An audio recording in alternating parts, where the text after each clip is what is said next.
they should be reminded for the past 3 wars how they had lost, and we have to send the visuals to them.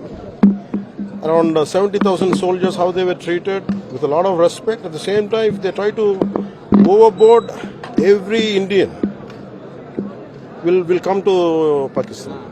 If a need arises, if a need arises that they want to do that kind, they want to spill blood, they want to fill blood there, I think we'll come there. We'll spill our blood for our nation.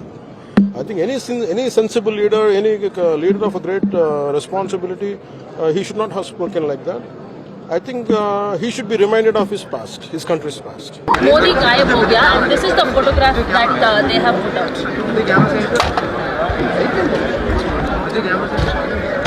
This is not, that is the terrorist slogan. That's all jihadi slogan. Sartan se juda. You want to tell Prime Minister that's the slogan you wanted to say?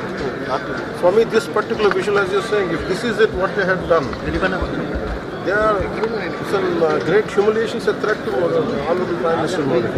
They had 5 cases. They had asked whether are you Hindu or not.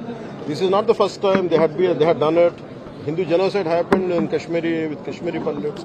Especially, I personally have an experience in 86 and 89. We used to, for a regular consecutive 4 years, we were there. And last 88 to 89, we had seen the growing hatred towards Kashmiri Pandits.